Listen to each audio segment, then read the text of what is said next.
Grace Miller's hands were shaking so hard the glasses on her tray rattled together like wind chimes. She'd served hundreds of people at Murphy's bar. Drunk businessmen, celebrating couples, lonely souls drowning their sorrows. She'd learned to smile through everything, to be invisible when needed, present when called. But seeing Luke walk through that door, his arm around her, the woman with perfect blonde hair and a laugh that carried across the entire room, shattered something Grace had been holding together with tape and prayer. "Grace," Murphy called from behind the bar. "Table 7 needs refills." Table 7, Luke's table. She forced her feet to move, forced the smile to stay plastered on her face. Professional, invisible, just doing her job. "Another round?" she asked, voice steady despite the earthquake in her chest. Luke looked up. For a moment, just a fraction of a second, something flickered in his eyes. Guilt? Recognition? Then it was gone, replaced by cold indifference. "Yeah. And make it quick this time." He turned back to his date without another word, like Grace was furniture. Like the 3 years they'd spent together meant nothing. Like she meant nothing. His date, Madison, Grace had heard him call her, giggled at something on her phone. "Babe, look at this." Babe, the word he used to call Grace. She took their order, walked back to the bar on legs that felt like water, and somehow made it through the rest of her shift without falling apart. When Murphy finally said she could go, Grace grabbed her coat and pushed through the back door into the alley. The November air hit her face like a slap, cold and sharp and real. And then, finally, she let herself cry. Not loud, dramatic sobs, just silent tears that slid down her cheeks and dripped onto her worn shoes. She pressed her back against the brick wall, hugging her coat tight around her chest like it could hold the broken pieces together. Why am I never enough? The thought came unbidden, cruel. Her mother had left when she was 12. Her father worked oil rigs and came home twice a year. Luke had promised forever, then walked away like she was disposable. Grace wiped her face with her sleeve, trying to pull herself together. She had class tomorrow morning, had to study, had bills to pay, no time for this. "Excuse me." The voice came from her left, deep, quiet, careful. Grace's head snapped up. A man stood a few feet away, hands in the pockets of an expensive-looking coat. Tall, dark hair, strong jawline. Even in the dim alley light, she could see the sharpness in his features, the kind of face that belonged on magazine covers or boardroom portraits. He wasn't looking at her like men usually did, not with hunger or pity or dismissal. He was looking at her like he was trying to solve an equation, and she was the most important variable. "I'm sorry to intrude," he said, voice still low. "I was across the street. I saw you come out. You seemed—" He paused, seeming to choose his words carefully. "Are you all right?" Grace's first instinct was to lie. To say she was fine, nothing to see here, please go away. But something in his eyes stopped her. They were brown, deep brown like rich coffee, and they held something she couldn't quite name. Understanding, maybe, or recognition of pain. "I'm okay," she said anyway, because what else do you say to a stranger? "Just a long night." He took one step closer, still keeping respectful distance. "The man inside, the one at table 7, he hurt you." Oh, it wasn't a question. Grace's throat tightened. "It's complicated. It usually is." He was quiet for a moment. "I'm Austin." "Grace. Grace." He said her name like he was testing how it felt. "I know this is forward. I know you don't know me. But I need to say something, and then I'll leave you alone." She nodded, too tired to argue. Austin's jaw tightened, and when he spoke again, his voice carried a weight that made her chest ache. "He should have treasured you." Grace's breath caught. 4 words, simple, direct, but they landed like an anchor, heavy and real and undeniable. "You don't even know me," she whispered. "I know enough." He pulled a business card from his pocket, held it out. I also know that crying in an alley at 11 p.m. on a Tuesday usually means someone needs a change. If you're interested in a job, legitimate, well-paying, flexible hours, call that number. Grace stared at the card like it might bite her. Why would you offer me a job? You don't know anything about me. I know you worked an entire shift after watching someone hurt you, and you didn't let it show once. I know you're trying to hold yourself together even now. His eyes softened. I know strength when I see it, Grace. And you're stronger than you think. Before she could respond, he stepped back. Think about it. No pressure. No strings. Just an opportunity, if you want it. He turned and walked away, disappearing around the corner like he'd never been there. Grace stood in the alley, his card in her trembling hand, reading the name embossed in elegant silver letters. Austin Kingswell, CEO, Kingswell Foundation. Below it, a phone number. She knew that name. Everyone in the city knew that name. The billionaire philanthropist who'd built schools and hospitals. The man who never did interviews, never attended galas, never let anyone close. And he'd just told her she was strong. Grace looked back at the bar, where Luke was probably still laughing with Madison, where her minimum wage and tips would never be enough to pull her out of the hole she was in. Then she looked at the card again. And for the first time in a very long time, she felt something that wasn't despair. She felt possibility. Grace didn't sleep that night. She sat at her tiny kitchen table in the studio apartment she could barely afford, Austin's business card propped against her nursing textbook, staring at it like it might reveal some hidden trick. People like Austin Kingswell didn't offer jobs to waitresses crying in alleys. That wasn't how the world worked. There had to be a catch. But what if there isn't? The thought was dangerous. Hope was dangerous. Every time Grace had let herself hope for something good, it had fallen apart in her hands. Her phone buzzed. A text from her friend Mia, who worked the day shift at Murphy's. Heard Luke showed up with new girl last night. You okay? Grace typed back. Fine. Just tired. Another lie. She was getting good at those. By the time the sun came up, Grace had made a decision. She'd call the number. Not because she believed in fairy tales, but because she was drowning, and when someone throws you a rope, you don't ask why. You just grab it. She dialed at exactly 9 a.m., hands shaking worse than they had holding Luke's drink tray. 2 rings. Then a voice. Female, professional, warm. Kingswell Foundation, this is Marissa. How may I help you? Hi, my name is Grace Miller. I was given this number by... She stumbled over the words. By Mr. Kingswell.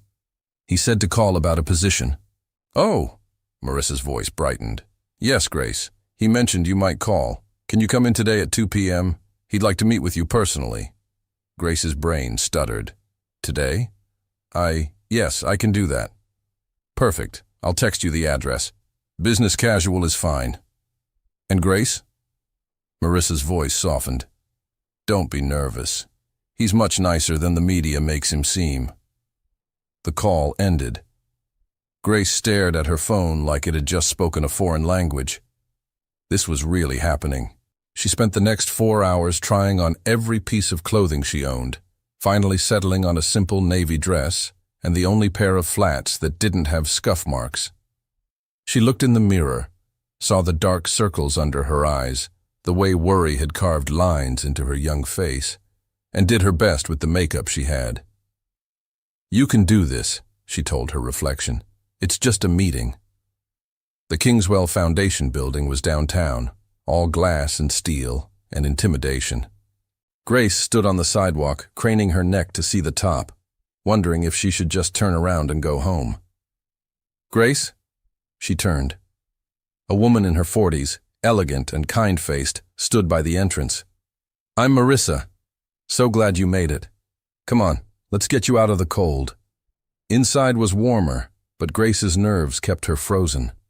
Marissa led her through a lobby that looked like it cost more than Grace's entire life, into an elevator with buttons that went up 30 floors. Austin's office is on 28, Marissa said, pressing the button. He's finishing a call, but he won't keep you waiting long. The elevator was so quiet, Grace could hear her own heartbeat. When the doors opened, she stepped into a hallway lined with photos. Children in new school uniforms, ribbon cuttings at hospitals, smiling faces that all carried one message. We were helped. Marissa stopped at a door marked simply, A. Kingswell, Private. She knocked once. Austin? Grace is here. Send her in. Marissa smiled at Grace. Go ahead. I'll be at my desk if you need anything. Grace pushed open the door, stepped inside, and stopped breathing. The office was massive. Floor-to-ceiling windows overlooking the city. Minimalist furniture that probably cost more than a car. And standing by the window, hands in his pockets, was Austin Kingswell. In the alley, he'd looked handsome. Here, in his element, he was something else entirely. Commanding, powerful, untouchable. Until he turned around and smiled, and suddenly he was just the man who'd called her strong. Grace, thank you for coming. He gestured to a chair across from his desk. Please sit. She sat, hands folded in her lap to keep them from shaking. He sat across from her, not behind the desk. Equal ground, she realized. He was being intentional about that. I'm sure you have questions, he began. I would, if someone made the offer I made you last night. Why did you? The question burst out before she could stop it. You don't know me. For all you know, I could be, I don't know, unreliable or… You worked a full shift after seeing your ex with someone new. You held your composure until you were alone. You've been juggling work and nursing school for 2 years, never missing a class. He said it matter-of-factly, like reading a weather report. Grace's eyes widened. How do you know that? I did my research, I always do. He leaned forward slightly. The foundation needs someone to coordinate our nursing scholarship program. Someone who understands what it's like to fight for an education. Someone who won't just process paperwork, but will actually care about the students we're helping. I've never done administrative work. You manage 20 tables on a Friday night, handle drunk customers with grace, and balance your own budget on minimum wage. That's more impressive than most MBAs I've interviewed. His eyes were steady on hers. I'm not offering you charity, Grace. I'm offering you a job because I think you'd be excellent at it. She wanted to believe him. Wanted it so badly it hurt. What's the salary? He named a number that made her dizzy. Nearly 3 times what she made at the bar. Enough to pay rent, tuition, and maybe, actually save something. Plus benefits. Health insurance, which you'll need for nursing school clinical rotations. Flexible hours so you can keep attending classes. And if you want to transition to full-time after graduation, we always need nurses at our clinics. It was too good. Too perfect. What's the catch? Austin was quiet for a moment. The catch is that I need someone I can trust. This foundation. It's not just about money for me. It's about actually changing lives. I've had too many employees who saw it as just another job. I need someone who understands what it means to need help. And you think I'm that person? Based on seeing me cry in an alley? I think you're that person based on the fact that even when you were breaking, you were still thinking about getting to class the next day.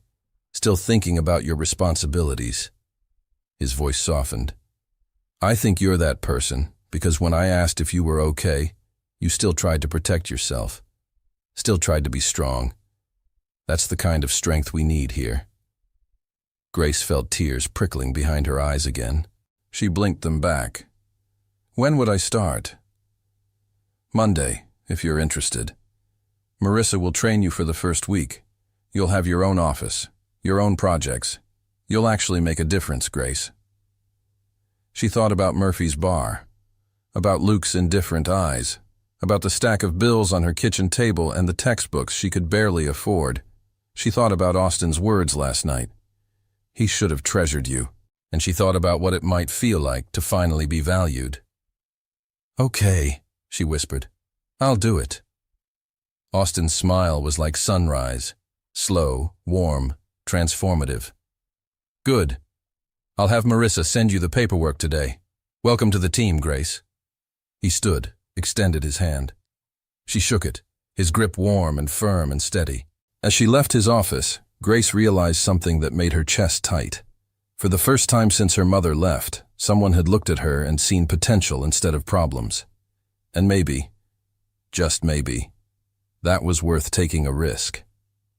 Monday morning, Grace stood outside the Kingswell Foundation building at 7:45, 15 minutes early, because showing up on time felt like showing up late. She wore the same navy dress from her interview. It was her only professional outfit, and carried a notebook she'd bought specifically for this job. Inside, she'd written one sentence on the first page: "Don't mess this up." "You're early." Marissa appeared beside her, holding 2 coffee cups. "I like that." "Here, you look like you need this." Grace took the cup gratefully. "Thank you, I'm a little nervous." "Don't be. Austin doesn't hire people to watch them fail. If you're here, it's because he believes in you." Marissa held the door open. "Come on, let me show you your office." Your office. The words felt foreign in Grace's mouth. She'd never had an office. She'd barely had a desk. They took the elevator to the 15th floor. Not as high as Austin's office, but still higher than Grace had ever worked. Marissa led her down a hallway with frosted glass walls, stopping at a door with a nameplate that made Grace's breath catch. Grace Miller, Scholarship Coordinator. "It's real," Grace whispered. "Very real." Marissa pushed open the door. The office wasn't huge, but it was hers. A desk with a computer, a window overlooking the city, shelves waiting to be filled. On the desk sat a welcome basket with office supplies, a foundation handbook, and a handwritten note. "Welcome to the team. You belong here." Austin Grace touched the note, fingers trembling. "He wrote this. He writes one for every new hire. Says it matters that people feel seen from day one." Marissa smiled. "He means it too. Austin's different than most bosses. He actually cares." The morning was a whirlwind. Marissa walked Grace through the scholarship program, how applications were reviewed, how funds were distributed, how they tracked student progress. It was overwhelming, but in the best way. For the first time, Grace was learning something that wasn't just about survival. At noon, Marissa suggested lunch.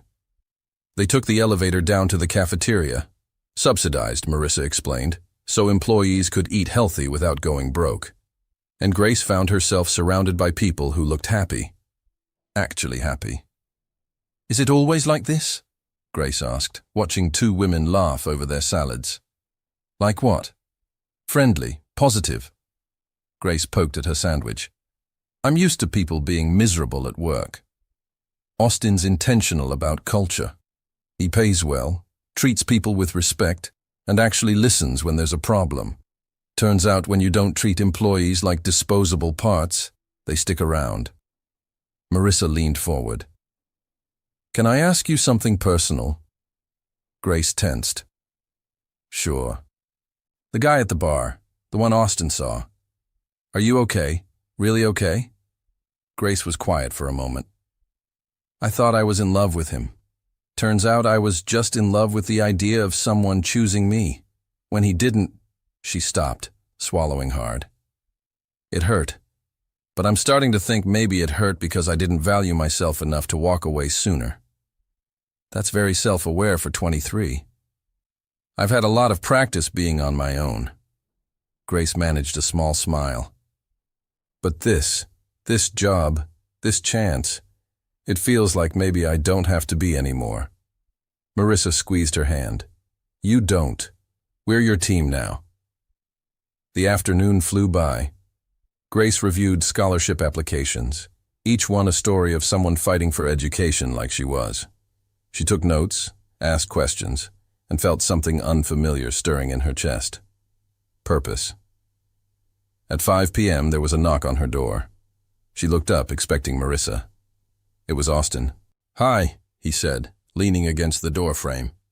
"How was day 1?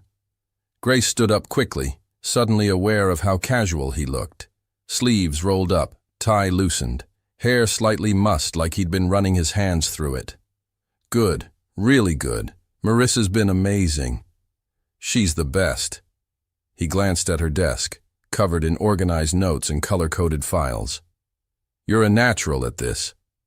I'm just trying not to mess up. Grace. He said her name like a gentle correction. You're not going to mess up. You're going to be great at this. I can already tell. She didn't know what to say to that. Compliments felt like traps. Say, thank you too much and you seem needy. Say it too little and you seem ungrateful. Austin seemed to sense her discomfort. I actually came to ask if you'd join me for a site visit tomorrow. One of our scholarship students just started at County Hospital for her nursing clinical. I like to check in personally.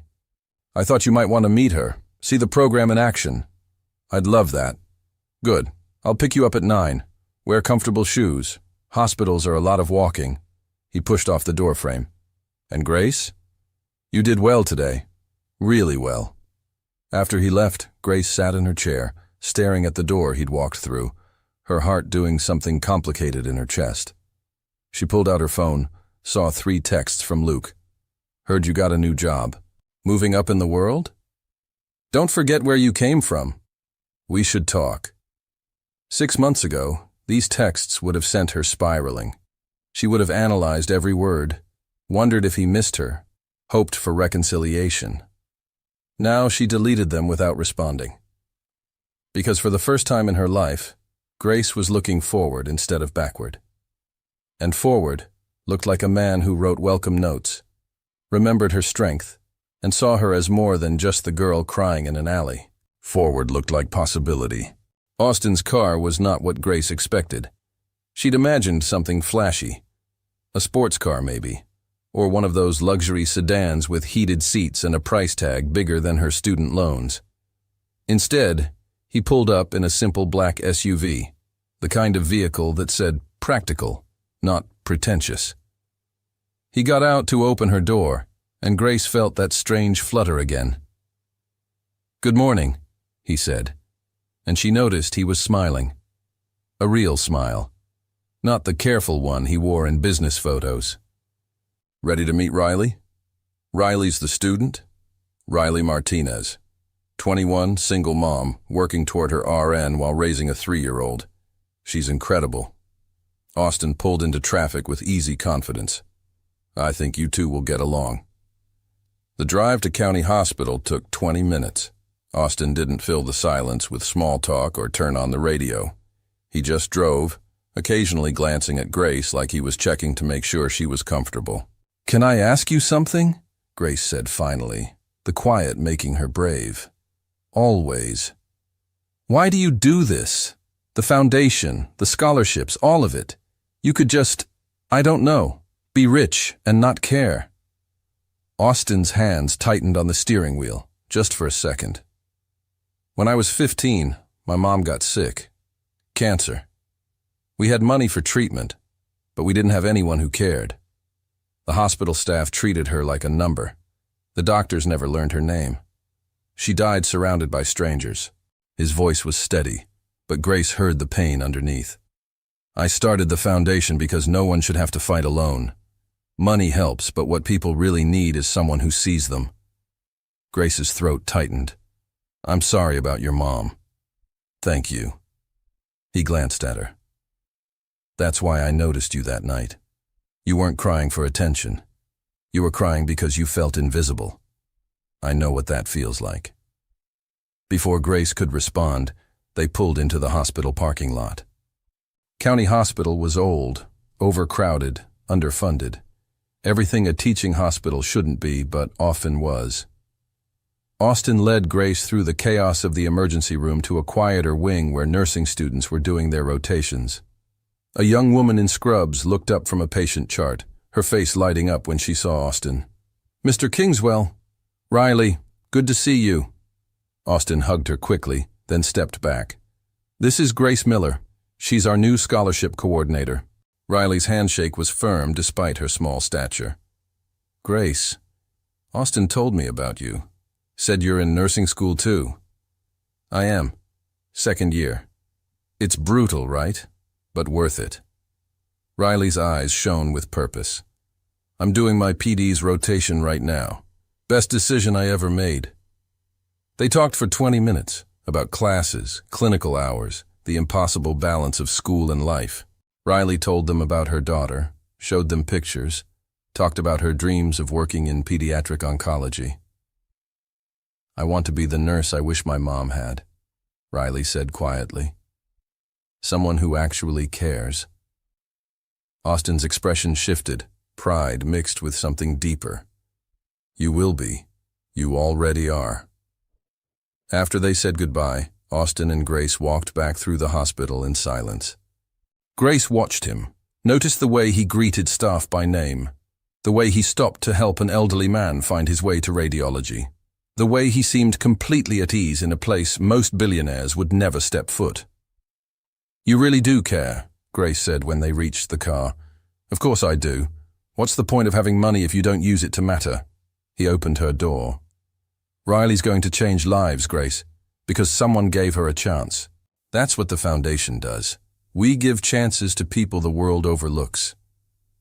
Grace slid into the passenger seat, her mind spinning. Like me. Austin paused before closing her door. Especially like you.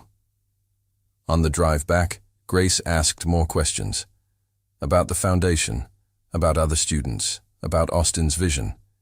He answered everything, his voice warming as he talked about the work. But when she asked about his father, his face shuttered. He's not part of my life. The words were final, a door slamming shut. The foundation is funded by my mother's life insurance and my own work. My father wanted nothing to do with it. Grace didn't push. She understood closed doors. Back at the office, Austin walked her to the elevator. Thank you for coming today. I think it's important for you to see the impact firsthand. It was... Grace searched for words. It was the most meaningful morning I've had in years. He studied her face, something unreadable in his eyes. You have a good heart, Grace. Don't let anyone convince you otherwise. The elevator arrived. Grace stepped inside, turned to face him. Austin? Yes? He should have treasured you too, your father. He should have seen what I see. Austin's breath caught. For a moment, his carefully controlled expression cracked, showing something raw and vulnerable underneath. Thank you, he whispered. The elevator doors closed, and Grace leaned against the wall, her heart racing. She was falling for him. Maybe had been since that night in the alley. And that was dangerous, foolish, impossible.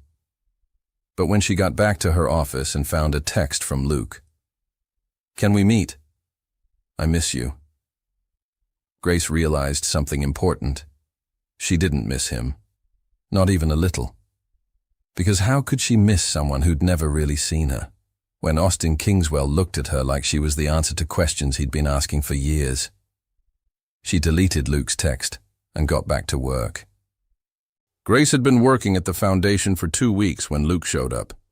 She was in the lobby, carrying a stack of scholarship folders to Marissa's desk, when she heard his voice. Excuse me, I'm looking for Grace Miller? Her whole body went rigid. She turned slowly, hoping she was wrong. She wasn't. Luke stood at the reception desk, looking exactly like he always did. Charming smile, expensive jacket, that confidence that used to make her knees weak and now just made her tired. The receptionist was pointing toward Grace. Luke's eyes found hers. Grace, there you are. He walked toward her like he had every right to be there. Wow, this is quite the upgrade from Murphy's. Grace set down the folders carefully, buying herself time to breathe. What are you doing here, Luke? I wanted to see you. You haven't been answering my texts. His smile didn't reach his eyes. New job, new phone number. You're a hard woman to track down. I've been busy. I can see that. He looked around the lobby with barely concealed disdain. So this is where you landed. Pretty nice for a waitress. The comment stung, but Grace kept her voice level. I'm the scholarship coordinator, and you still haven't answered my question. What do you want? To talk to apologize. Luke stepped closer, lowering his voice. Madison and I, it's not serious. I made a mistake, Grace. I miss you. 6 months ago, these words would have been everything she wanted to hear. Now they just sounded hollow. I need to get back to work, Grace said quietly. Grace, come on. Don't be like this. At least hear me out. Is there a problem here? Austin's voice cut through the lobby like a blade. Grace turned to see him standing by the elevators, his expression calm, but his eyes sharp as broken glass. Luke straightened, recognition flickering across his face. Austin Kingswell, didn't know you hired my ex-girlfriend. I hired Grace Miller, an exceptionally qualified candidate for a position she's excelling at. Austin walked toward them with measured steps. And you are? Luke Harrison. Grace and I go way back. Luke's smile turned smug. 3 years together. Guess she didn't mention me. She mentioned someone who didn't appreciate her. I'm assuming that's you. Austin's voice was deadly polite. If you're here for business with the foundation, the receptionist can help you. If you're here to bother my employee, I'll have security escort you out. Luke's face flushed red. I'm just trying to talk to Grace. Austin's eyes never left Luke's face. Do you want to talk to this man? Every eye in the lobby was on them now. Grace felt her face burning, but Austin's steady presence beside her gave her courage. No, she said clearly. I don't. There's your answer. Austin gestured toward the door. Please leave. Luke looked between them, jaw clenched. This is ridiculous. Grace, you're really going to let him? Mr. Harrison. Austin's voice dropped to something dangerous. I asked you politely. I won't ask again. For a moment, Grace thought Luke might actually argue. But something in Austin's eyes, something cold and absolute, made him think better of it. This isn't over, Luke said to Grace, then turned and walked out. The lobby slowly returned to normal activity, but Grace felt like she was vibrating out of her skin. I'm so sorry. I didn't know he'd come with me. Austin's hand found the small of her back, gentle but steering her toward the elevator. My office. Now. They rode up in silence. Grace's mind raced with worst-case scenarios. He was going to fire her. This was too much drama. She'd brought her personal mess into his professional space. The elevator doors opened. Austin led her to his office, closed the door behind them. Sit. He pointed to the couch, not his desk. Grace sat, hands twisted in her lap. Austin poured 2 glasses of water from the bar in the corner, handed her one, then sat beside her, not across, beside. Are you okay? I'm fine. I'm sorry he came here. I never told him where I worked. Grace. Austin's voice was firm but gentle. Stop apologizing. You did nothing wrong. But he made a scene. He made a scene, not you.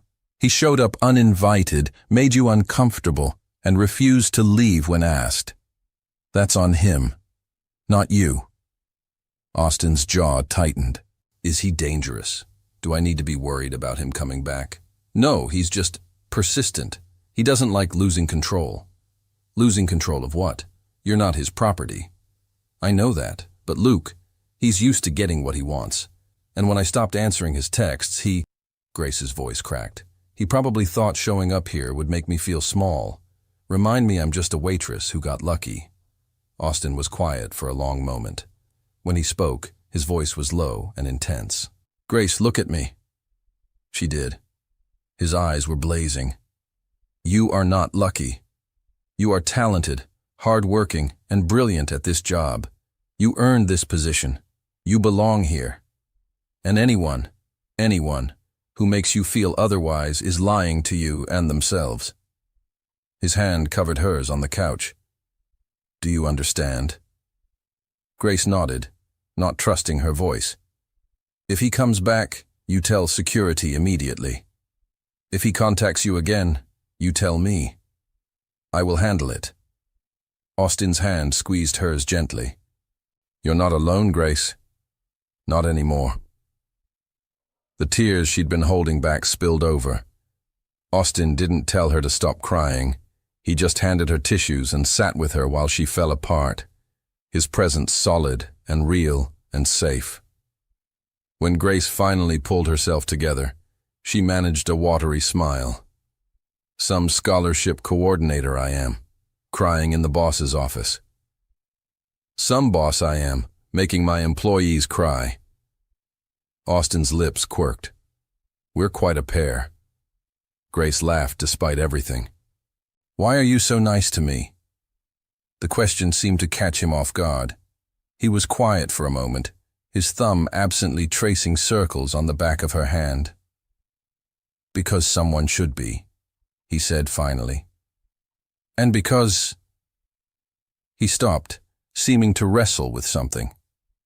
"Because when I look at you, I see someone who's been fighting her whole life to be seen. And I understand that, more than you know." Grace's heart did that complicated thing again. "Austin," a knock on the door interrupted them. Marissa poked her head in. "Sorry to interrupt. Austin, your 2 o'clock is here. Tell them I'll be 5 minutes." Austin stood, helped Grace to her feet. "Take the rest of the day. Go home. Rest. Come back tomorrow ready to prove to yourself that you belong here." "I don't need the day off. I know you don't need it. I'm giving it to you anyway." His hand touched her shoulder briefly. "And Grace? That man in the lobby? He's your past. You're building your future now. Don't let him take up space in it." Grace nodded, throat too tight to speak. As she gathered her things and headed for the elevator, she realized something that both thrilled and terrified her. Austin Kingswell wasn't just her boss. He wasn't just the man who'd given her a chance. He was becoming the person she trusted most in the world, and that was the most dangerous position of all. Absolutely not. Grace stared at the dress hanging in her office like it might attack her. "There's no way I can wear that." Marissa laughed. "It's just a dress, Grace." "That's not just a dress. That's... Grace gestured helplessly at the emerald green silk that probably cost more than her rent. "That's a statement. That's a look at me, I belong here dress. And I don't belong at a gala with billionaires and—" "Austin wants you there." Marissa said it gently but firmly. "The Foundation's annual fundraiser is our biggest event. All the scholarship coordinators attend. It's part of the job." Grace had been dreading this for 2 weeks, ever since Austin mentioned it. A black-tie gala at the city's most exclusive hotel. 500 guests, donors, politicians, socialites, people who would take one look at Grace and know she didn't belong. "I don't even know how to do this kind of thing. What do I talk about? How do I—" "You talk about the scholarship program. About Riley and the other students. About the work that matters." Marissa squeezed her shoulder. "And you let Austin handle the rest. He's good at this, even if he hates it." That surprised Grace. He hates galas. Hates everything about them. The fake conversation, the performance of it all. But he does it because it funds the foundation. Marissa smiled. "He'll probably spend most of the night looking for an escape route. Maybe you can be his excuse to leave early." The thought of being Austin's escape route made something warm bloom in Grace's chest. The night of the gala, Grace stood in her tiny bathroom, staring at her reflection in disbelief. The dress fit perfectly. Marissa had somehow known her exact size. Her hair was swept up in a simple twist, her makeup subtle but polished. She looked like someone she didn't recognize, someone who might actually belong. Austin had sent a car. Grace rode to the hotel in silence, her hands twisted in the silk of her dress, trying to remember how to breathe. The ballroom was a dream. Crystal chandeliers, ice sculptures, women in gowns that could fund a year of nursing school. Grace felt every eye turn toward her as she entered, felt the weight of judgment from people who knew she didn't belong.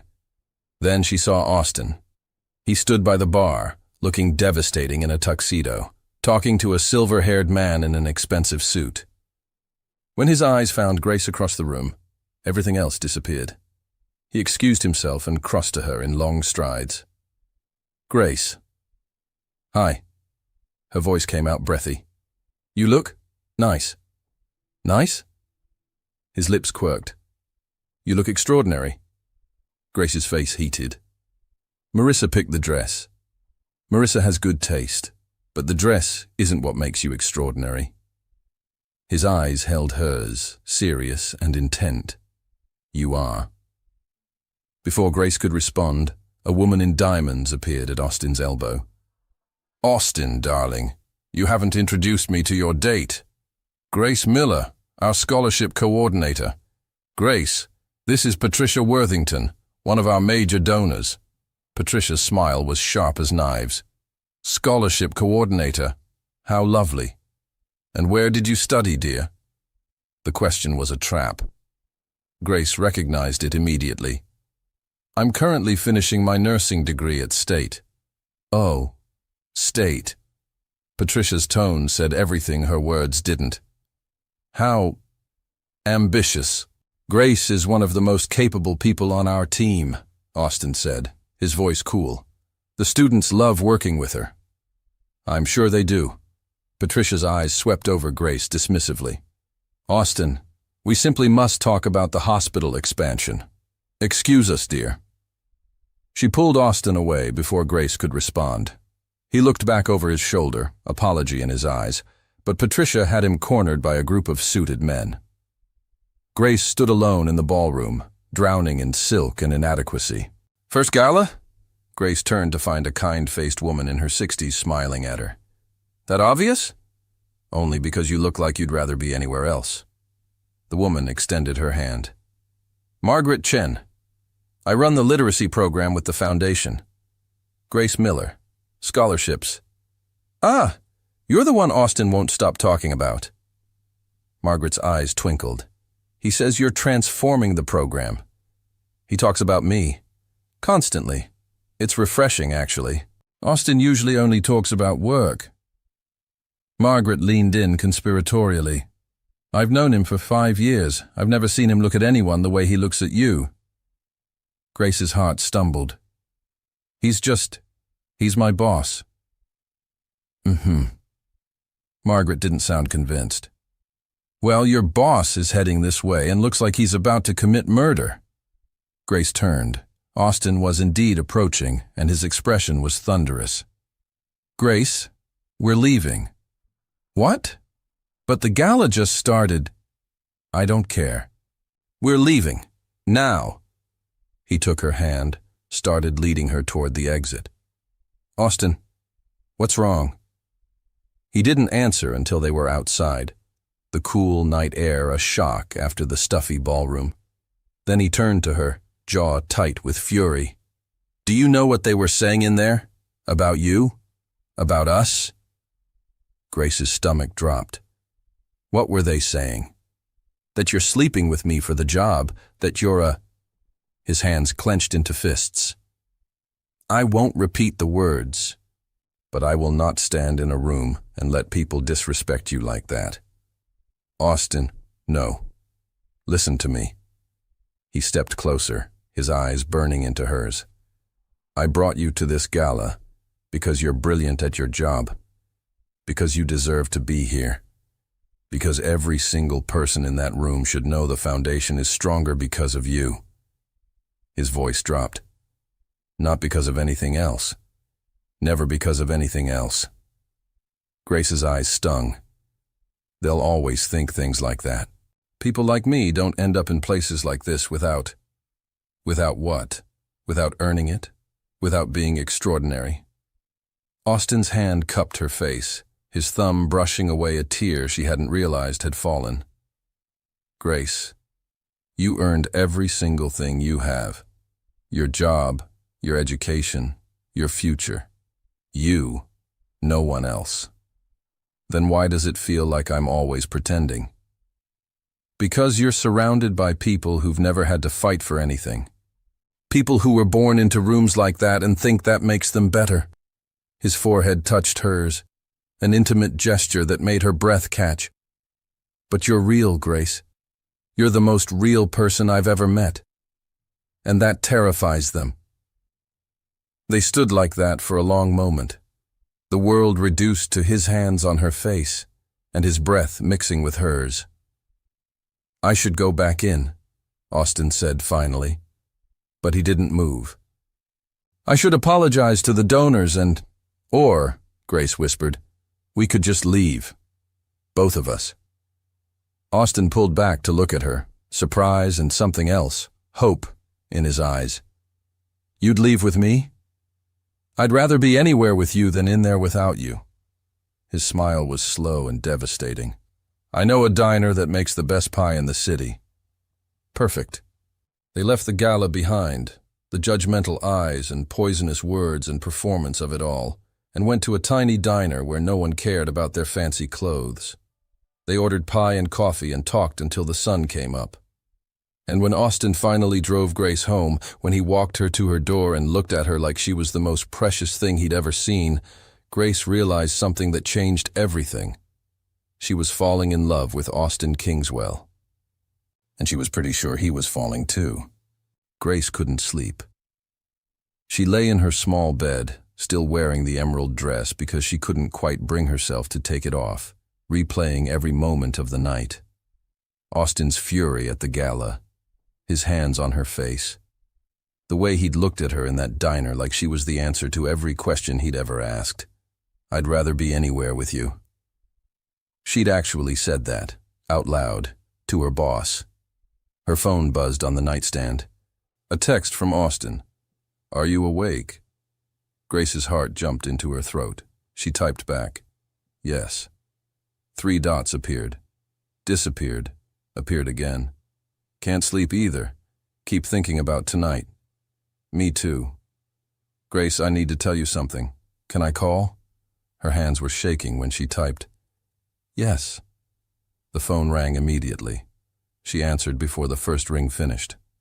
Hi. Austin's voice was rough, like he'd been awake as long as she had. Hi. Silence stretched between them, heavy with everything unsaid. I lied to you, Austin said finally. At the gala, when I said I brought you because you're brilliant at your job. Grace's heart plummeted. Oh. I mean, you are brilliant. That part's true. But it's not why I wanted you there. He took a breath. I wanted you there because I wanted to be with you. Because every event I've attended for the past 5 years has been torture. And I hoped, maybe with you, it would be different. Was it? Grace whispered. It was worse. Because I had to watch people judge you, dismiss you, disrespect you. And I couldn't do what I really wanted to do. Which was, tell them all you're mine. Grace stopped breathing. Austin, I know it's inappropriate. You work for me. There are rules and boundaries, and 1,000 reasons why I shouldn't feel this way. His voice cracked. But Grace, I've been lying to myself for weeks, telling myself I'm just being protective, just being professional. And tonight, when you said you'd rather be anywhere with me, I meant it, Grace said, every word. More silence. Then, what are we doing, Grace? I don't know. But I know I haven't stopped thinking about you since that night outside the bar. I know that when you look at me, I feel seen in a way I've never felt before. I know that... She stopped, terrified to say it out loud. Say it. Please. I know I'm falling for you, and it scares me to death because I've never had anything good that didn't fall apart in my hands. Grace. Austin's voice was raw with emotion. I'm already there. I've been falling since I saw you trying to hold yourself together in that alley. Since you walked into my office and challenged me. Since you looked at Riley and saw yourself and didn't feel sorry for yourself. You felt inspired. Tears streamed down Grace's face. This is crazy. You're my boss. I'm nobody. Stop. Right now, stop. Austin's voice turned fierce. You are not nobody. You're the woman who makes me want to be better, who makes me remember why the foundation matters, who looks at me and sees me, not just what I can give or what I'm worth. But what do we do? About work, about... Tomorrow, we figure it out. We talk to HR, set boundaries, do whatever we need to do the right way. His voice softened. But tonight, I just needed you to know. You're not alone in this, Grace. Whatever this is, we're in it together. Grace pulled the blanket around herself, phone pressed to her ear like it could bring him closer. I don't want to lose my job. I need this job. You won't lose it. I promise. Even if this doesn't work between us, you earned that position. It's yours. He paused. But Grace, I really want this to work. Me too. They talked until the sun came up, about everything and nothing, about Austin's childhood after his mother died, about Grace's lonely years growing up, about dreams and fears and the terrifying vulnerability of letting someone in. When Grace finally hung up, her face hurt from smiling. She had one new text, from a number she'd deleted but still recognized. Luke, saw you at the Kingswell Gala with your boss. Playing dress-up now? You'll never really be one of them, Grace. 6 months ago, those words would have destroyed her. Now, she just deleted them and went to sleep, Austin's words echoing in her mind. You're the woman who makes me want to be better. And for the first time in her life, Grace believed she might actually be enough. Monday morning, Grace arrived at the office to find Austin waiting by her door. We need to talk to HR, he said without preamble. Before this goes any further, we do it right. Grace nodded, stomach churning with nerves. Okay. Jennifer Kim, the foundation's HR director, listened to their carefully rehearsed explanation with an unreadable expression. Grace sat on the edge of her chair, hands twisted in her lap, certain this was the end of everything. So, Jennifer said finally, you're telling me you've developed feelings for each other, but nothing has happened that would constitute a relationship violation of our workplace policy. Correct, Austin said. We wanted to be transparent before anything progressed. And you understand that as CEO and employee there are significant power dynamics at play? Yes. Austin's jaw was tight. Which is why Grace should be reassigned to someone else's supervision. I won't put her in a position where her career advancement is questioned because of our relationship. Grace's head snapped toward him. They hadn't discussed this. Jennifer looked between them. Grace, how do you feel about that? Grace swallowed hard. I don't want special treatment, but I also don't want to lose my job because I have feelings for someone. You won't lose your job. Jennifer's expression softened. This isn't the first time this has happened at the foundation, and I'm sure it won't be the last. You both came to me before anything inappropriate occurred. That shows integrity. She pulled out a form. I'm going to recommend Grace be reassigned to report to Marcus in development. You'll still work with the scholarship program, but Austin won't be your direct supervisor. That removes the immediate conflict of interest. That works, Grace said quietly. As for a personal relationship, as long as it doesn't interfere with work, and as long as there's no favoritism or abuse of power, the foundation doesn't prohibit it. Jennifer looked directly at Austin. But I'm putting you both on notice. The moment this becomes a problem, for Grace's career, for team morale, for the foundation's reputation, we revisit this conversation. Understood? Understood, they said in unison. Walking out of Jennifer's office, Grace felt like she could finally breathe. Austin's hand found hers in the elevator. Are you okay? He asked. I think so. Are you? I'm better than okay. He squeezed her hand. Can I take you to dinner? Actual dinner, not a business meeting disguised as dinner. A real date. Grace's smile felt like sunshine. I'd like that. Tonight? Tonight. That evening, Austin picked her up at 7 in casual clothes, jeans and a sweater that made him look younger, more approachable. He took her to a small Italian restaurant tucked away in a neighborhood Grace had never explored. No photographers, no society pages, Austin explained as they were seated at a corner table. Just us. The dinner was perfect. They talked like they had on the phone, easy and honest and real. Austin told her about his dreams for the foundation, about places he wanted to travel but never had time for. Grace talked about her nursing finals, about her hope to specialize in pediatrics like Riley. When Austin reached across the table and took her hand, it felt like the most natural thing in the world. "I need to tell you something," he said, "about that night at the bar, when I saw you." "Okay?" "I wasn't just passing by. I was leaving a business dinner and I was thinking about ending it all. Not—" He stopped, clarified quickly. "Not my life, but the foundation, the company, everything. I was so tired, Grace. Tired of the performance, the loneliness, the feeling that nothing I did actually mattered." Grace's hand tightened on his. "And then I saw you, crying but trying so hard to be strong. And I thought, here's someone who's actually fighting for something real, who hasn't given up even though she has every reason to." His eyes met hers. "You saved me that night, Grace. Not the other way around." Tears pricked her eyes. "Austin, I'm not telling you this to make you feel responsible for me. I'm telling you because you need to know. You matter. To me, to the foundation, to every student whose life you're changing. You matter." Grace stood up, circled the table, and kissed him. It was soft and sweet and tasted like hope. When they pulled apart, Austin's eyes were bright with emotion.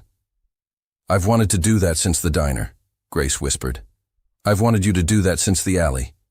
They left the restaurant hand in hand, walking through the quiet streets like they had all the time in the world. But the next morning, Grace woke to a notification that shattered their perfect bubble. A gossip blog had published photos of them at the restaurant. The headline made her stomach turn.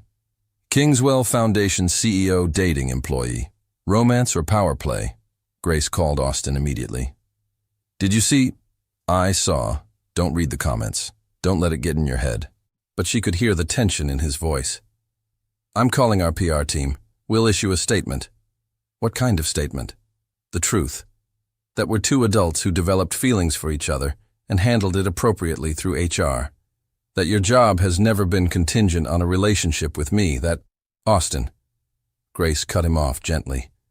"What if they don't believe that? What if this ruins everything we've built? Then we'll build it again. Together." His voice was fierce. "I'm not hiding you, Grace.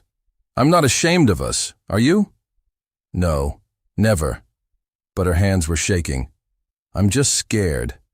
"Me too. But I'm more scared of losing you than I am of what anyone thinks." The statement went out that afternoon. The backlash was immediate and brutal. Social media exploded with takes, some supportive, most not. Grace became the waitress who seduced her billionaire boss. Austin became another rich man abusing his power.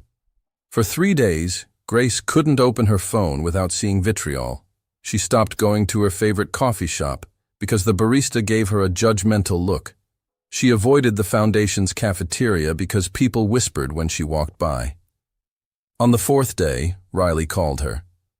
"I saw the news," Riley said without preamble, "and I need to tell you something. That scholarship, it changed my life. Not just the money, the fact that someone believed in me. That someone saw me as more than just a single mom struggling to get by." Her voice was fierce. "Grace, you saw me that way. You helped me believe in myself. So I don't care what the internet says. I know who you are." Grace started crying. "Thank you. Also, I told the student group what happened. We're organizing a response. A letter of support signed by every scholarship recipient. Because you deserve to know. You matter to us." The letter went viral.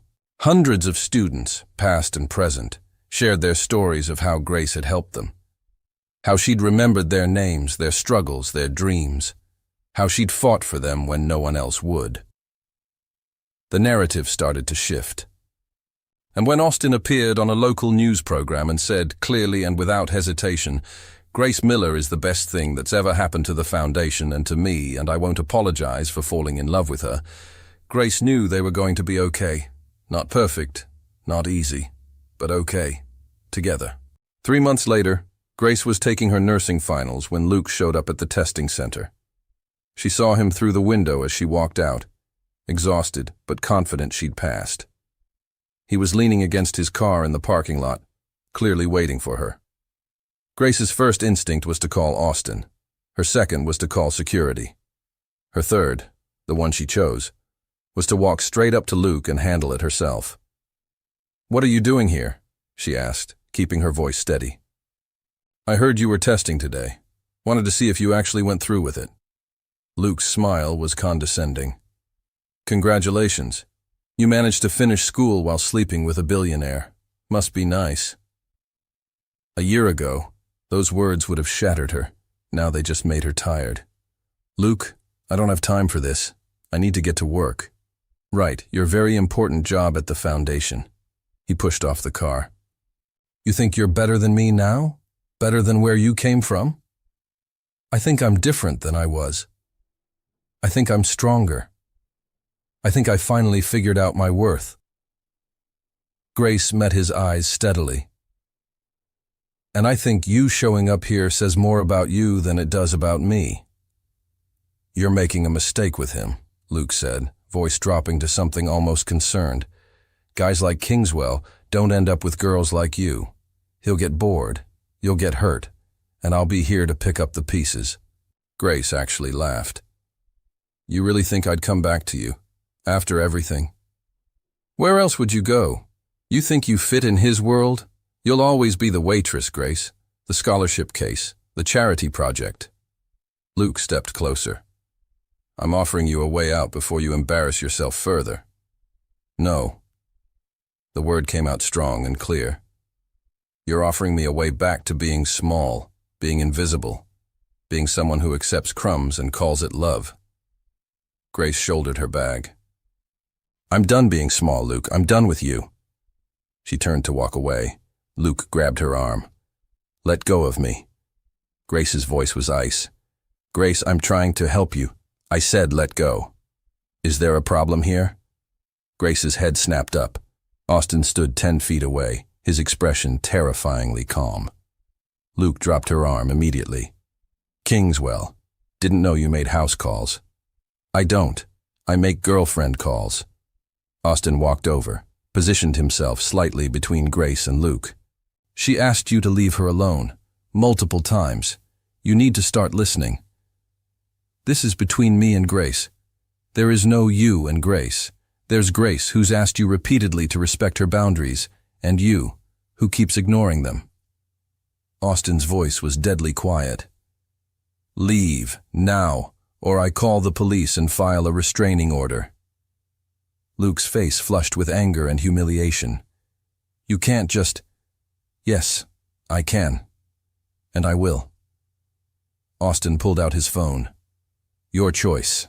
Walk away now, or explain to the police why you're harassing my girlfriend in a parking lot." Luke looked at Grace, something desperate in his eyes. "You're really choosing him." "I'm choosing me," Grace said softly. "Finally." Luke stood there for another moment, then walked to his car and drove away. The moment he was gone, Grace's knees buckled. Austin caught her, pulled her against his chest. "I've got you," he murmured into her hair. "You're safe." "How did you know I was here?" "You texted me when you started the test. I calculated when you'd be done." He pulled back to look at her. "I wasn't planning to interrupt. I just wanted to be close in case you needed me." Grace started crying, not from fear or hurt, but from the overwhelming realization that someone actually cared enough to show up, to protect her, to see her as worth protecting. "I'm proud of you," Austin said, "for standing up to him, for knowing your worth." I learned from the best. They stood in that parking lot, holding each other until Grace's breathing steadied. "Take me home?" she asked. "Which home? Yours or mine?" Grace smiled against his chest. 6 months ago, she would have said hers automatically. Would have kept space between them, kept her independence fiercely guarded. "Yours," she said now. "I want to go to yours." Austin's apartment was nothing like Grace expected. She'd imagined cold minimalism, sharp edges, the same careful control he showed the world. Instead, she found warmth, soft furniture, bookshelves overflowing, photos of his mother scattered throughout, a kitchen that was clearly used, not just for show. "It's not what you expected," Austin said, watching her look around. "It's perfect." Grace picked up a photo of a woman with Austin's eyes. "Your mom?" "Yeah, taken about a year before she got sick." His voice was soft. "She would have loved you." "You think so?" "I know so. She always said I needed someone who'd challenge me, who wouldn't let me hide." He crossed to Grace, wrapped his arms around her from behind. "That's you." Grace leaned back against him, feeling safe and seen and home. "I love you," she said. It was the first time either of them had said it out loud. Austin turned her to face him, his eyes bright with emotion. "I love you too. So much it terrifies me." "Good. Love should be a little terrifying." He kissed her then, deep and slow and full of promise. When they finally pulled apart, Austin rested his forehead against hers. "Move in with me." Grace's breath caught. "What?" "I know it's fast. I know we should probably wait. But Grace, I don't want to wake up without you. I don't want to spend another night in this apartment knowing you're across town in that studio that's too small and too expensive." His hands cupped her face. "Move in with me. Please." Grace thought about her tiny apartment with its leaky faucet and thin walls, thought about the life she'd built there, small and safe and lonely. Then she thought about this apartment, filled with warmth and books, and the promise of something bigger. "Yes," she whispered. "Yes, I'll move in with you." Austin's smile was like sunrise. 1 year later, Grace stood in front of 500 nursing students at the Foundation's scholarship ceremony, her hands surprisingly steady. "A year and a half ago," she began, "I was crying in an alley behind a bar, convinced I wasn't good enough for anything. A stranger walked up to me and said something that changed everything. He should have treasured you." She found Austin in the audience, saw him smile. "I thought he meant my ex-boyfriend. And maybe he did, partly. But I've come to understand that the real person who wasn't treasuring me was me." Grace's voice strengthened. "I didn't value myself. I didn't believe I deserved good things. I accepted crumbs and called it love." The students were silent, listening. "This scholarship program exists because someone treasured you. Someone saw your potential and your fight and your worth. But here's what I need you to understand. That's not enough." Grace leaned forward. "You have to treasure yourself. You have to believe you deserve this. Not because someone gave you money, but because you're brilliant and capable and worthy of every opportunity." Applause erupted. Grace stepped down from the podium into Austin's arms. "That was incredible," he whispered. "I learned from the best." After the ceremony, as they walked through the Foundation lobby, Grace noticed something new on the wall. A plaque she hadn't seen before. "The Grace Miller Scholarship Fund for Students Who've Never Stopped Fighting." Grace stopped, staring. "Austin, what is this?" "Your graduation present. I set up a fund in your name. For nursing students specifically." He smiled. "You passed your boards last month. You're officially an RN. I wanted to celebrate that." Tears pricked Grace's eyes. "This is too much. It's not enough. It'll never be enough to show you what you mean to me." Austin took her hand. "Grace, you saved me." You made me remember why any of this matters. He stopped, dropped to one knee right there in the foundation lobby. Grace's heart stopped. Austin. Grace Miller. You walked into my life on the worst night, and you've made every day since better. You challenge me. You inspire me. You love me in a way I never thought I deserved. He pulled out a small velvet box. I want to spend the rest of my life treasuring you. Will you marry me? The ring was simple, a single diamond on a delicate band. Nothing showy or excessive, just perfect. Yes, Grace whispered through tears. Yes, absolutely yes. He slid the ring on her finger, stood up, and kissed her, while the foundation staff who'd gathered around applauded. That night, lying in bed in the apartment they now shared, Grace traced the ring on her finger. Can I tell you something? She asked. Always. That night in the alley when you said he should have treasured me, I didn't believe you. I thought you were just being nice. And now I know what it means to be treasured, to be seen, to be loved for exactly who I am. She turned to face him. And I know what it means to treasure someone too, to see them completely and love them anyway. Austin pulled her closer. Not anyway. Because I love you because you see me completely. I love you too. They fell asleep like that, wrapped up in each other, the ring catching moonlight on Grace's hand. 3 months later, they got married in a small ceremony at the foundation. Riley was Grace's maid of honor. Margaret Chen officiated. The scholarship students lined the aisle, holding candles.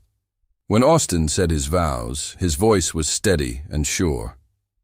Grace, you taught me that love isn't about saving someone. It's about seeing them, really seeing them, and choosing them every single day. I see you. I choose you. I treasure you. Today and always. Grace's vows were simpler. You whispered that someone should have treasured me. Thank you for showing me what that means. Thank you for seeing me when I felt invisible. Thank you for loving me when I didn't love myself. I choose you too. Always. As they kissed, as their friends cheered, as they walked back down that candle-lit aisle together, Grace thought about the girl crying in the alley. She wished she could go back and tell her, "You're going to be okay. Better than okay. You're going to be treasured." 5 years later, Grace was the Foundation's Director of Healthcare Initiatives. She'd helped hundreds of nursing students achieve their dreams. She'd opened 3 free clinics in underserved neighborhoods. And every night she came home to a man who looked at her like she was the answer to every question that mattered. On their 5th anniversary, Austin found her in their study, working on a new scholarship proposal. "Come with me," he said. "I want to show you something." He drove her to the old neighborhood, where Murphy's Bar used to be. It had been demolished 2 years ago, replaced by something new. A clinic, brand new, state-of-the-art, with a sign that made Grace's breath catch. The Grace Kingswell Community Health Center. "You built a clinic?" she whispered. "We built a clinic. With foundation funds and your vision." Austin wrapped his arms around her from behind.